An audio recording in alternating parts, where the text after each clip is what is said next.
Assalamu alaykum hörmətli televizor görgüçülər, Erkin Asiya Radiosu Tor televiziyasının haftalik xəbərlər proqramını görüyorsunuz. Məzkur proqramımızda məşə bir həftə cərəyanda Uyğurlarga dair radiomuzda berilən bir qism mühim xəbərlərni əsiltib ötdümiz. Mən Erkin. Mən Gülçehrə. 1990 yıl 5 apreldə yüz bergan Barın inqilabı Uyğur bugünkü zaman tarixidəki təsiri zor vəqələrinin biri.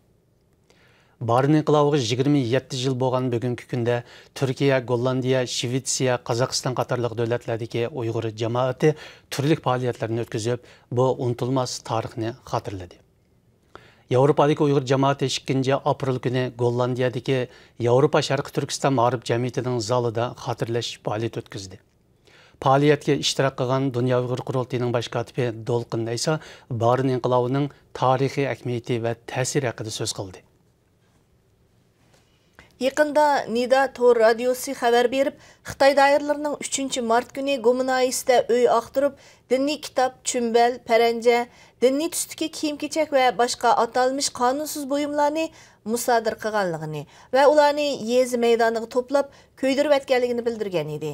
Radiomiz mazkur uchurga asosan Gomunaisiga telefon qilib, yerlik doiralar bilan ommadan ahvol egalladi.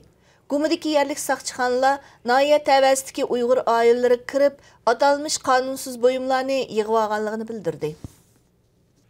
31 mart Qizilsu oblastining partikom sekretari bilan oblast boshlig'i birga qirg'iz malchilariga ochiq xat e'lon qilgan.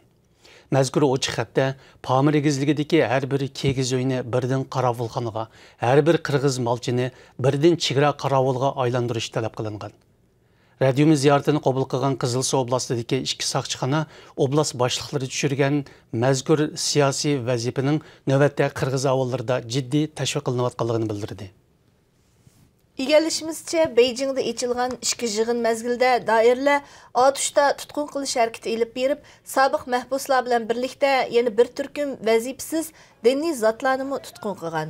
Radiomizning otishdagi kent sekretarlaridan ahvol egallashi davomida otishning Og'u yeza yuqori mahalla kentidan 4 nafar vazifasiz diniy zotning tutqun qilinganligi. Bularning ichidagi Aysa Qari ismli diniy zotning texi yaqindala vazifasidan qoldirilgan, ammo birlik sapdan texi maosh elayotgan biri ekanligi oshkorlandi.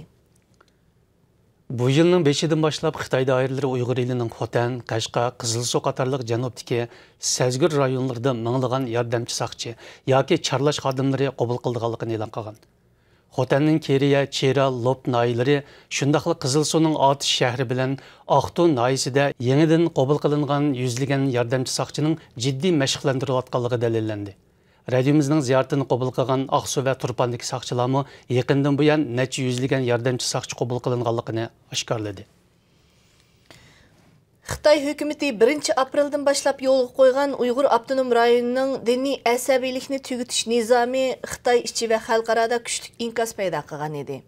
Ijtimoiy taratqulatga uchurlarga qaraganda navbatda Undidarda Allah, Xudo, Shukri, Turk, Türkiye bayrığı, Saudiya Arabiston bayrığı, sabr, namoz qatorliq bir yurish so'zliklarni qo'llanishning xatarlik oqibat elib keldiganligi ogohlantirilgan. Yakın naisdagi saqchi organlari radiomiz ziyoratini qabul qilib, Undidar va boshqa uchur vositalarida yuqorqi so'zlarni ishlatishning qonunsizlik hisoblanganligini eskartdi. Hörmətli televizor görgüçülər, yuqorida Erkin Asiya Radiosu Tor televiziyasının haftalik xəbərlər proqramını ko'rdinglar.